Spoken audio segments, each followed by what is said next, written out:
America అధ్యక్షుడు Donald Trump మరోసారి America first విధానాన్ని అమల్లోకి తెస్తూ గ్లోబల్ హెల్త్ కేర్ ఫార్మా రంగాన్ని షేక్ చేసే ప్రతిపాదనను తెచ్చారు. విదేశాల నుంచి అమెరికాకు దిగుమతి అయ్యే జనరిక్ ఔషధాలపై దశల వారీగా గరిష్టంగా 200% వరకు భారీ టారిఫ్లు లేదా దిగుమతి సుంకాలు విధించనున్నట్లు ట్రంప్ సోషల్ మీడియా వేదిక ట్రూత్ సోషల్ ద్వారా అధికారికంగా ప్రకటించారు. 2026 ఆగస్టు 1వ తేదీ నుంచి అమలులోకి రానున్న ఈ కొత్త విధానం ప్రాథమికంగా ఫార్మా దిగుమతులపై కఠిన ఆంక్షలు విధించడమే లక్ష్యంగా పెట్టుకుంది.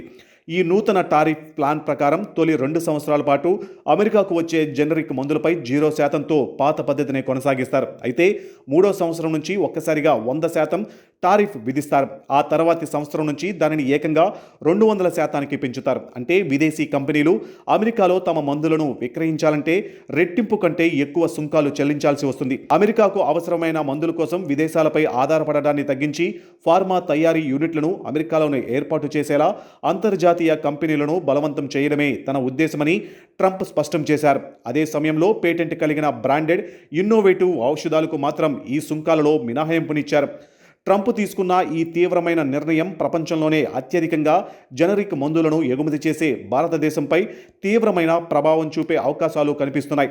ప్రపంచవ్యాప్తంగా ఫార్మసీ ఆఫ్ ది వరల్డ్గా నిలిచిన భారత్ అమెరికా ప్రజలకు అత్యంత నాణ్యమైన మందులను చాలా తక్కువ ధరకే సరఫరా చేస్తుంది. అమెరికాలో వినియోగించే మొత్తం జనరిక్ మందులలో దాదాపు 40% ఒక్క భారతీయ ఫార్మా కంపెనీల నుంచే వెళ్తున్నాయి. కేవలం 2024-25 ఆర్థిక సంవత్సరంలోనే భారత్ అమెరికాకు $9.7 బిలియన్ విలువైన మందులను ఎగుమతి చేసింది. గ్లోబల్ ట్రేడ్ రీసెర్చ్ ఇనిషియేటివ్ నివేదిక ప్రకారం భారత్ చేసే మొత్తం ఫార్మా ఎగుమతుల్లో దాదాపు 38% వాటా ఒక్క అమెరికా మార్కెట్దే కావడం గమనార్హం. ఒకవేళ ఈ 200% టారిఫ్ విధానం కనుక యథాతథంగా అమల్లోకి వస్తే అమెరికా మార్కెట్ పైనే అధికంగా ఆధారపడిన డాక్టర్ రెడ్డీస్, లుపిన్, సన్ ఫార్మా, గ్లెన్మార్క్, అరబిందో వంటి ప్రముఖ భారతీయ ఫార్మా దిగ్గజాలకు భారీ ఎగుమతి సవాళ్లు ఎదురవుతాయి. అధిక సుంకాల వల్ల భారతీయ మందుల ధరలు అమెరికాలో విపరీతంగా పెరిగిపోయి ఎగుమతి లాభాలు ఘోరంగా పడిపోయే ప్రమాదం ఉంది. అయితే గతంలో భారత్ అమెరికా మధ్య జరిగిన వాణిజ్య చర్చల్లో జనరిక్ మందులు, వాటి ముడి పదార్థాల ఎగుమతులపై ప్రత్యేక రక్షణ నిబంధనలు చర్చకు రావడం వల్ల భవిష్యత్తులో దౌత్యపరమైన చర్చల ద్వారా భారతదేశానికి ఏమైనా మినహాయింపు లభిస్తుందో లేదో వేచి చూడాలి.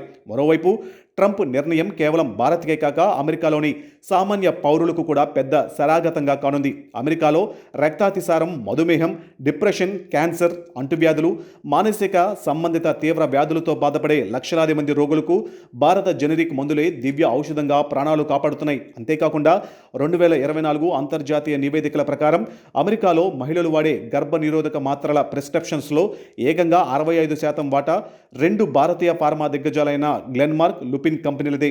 ఇలాంటి అత్యవసర జనరిక్ మందులపై 200% వరకు టారిఫ్లు విధిస్తే అమెరికాలో మెడికల్ ఖర్చులు, ఇన్సూరెన్స్ ప్రీమియంలు విపరీతంగా పెరిగిపోయి అమెరికన్ హెల్త్ కేర్ వ్యవస్థే అతలాకుతలం అయ్యే ప్రమాదం ఉందని ఆరోగ్య రంగానికి చెందిన అంతర్జాతీయ నిపుణులు హెచ్చరిస్తున్నారు.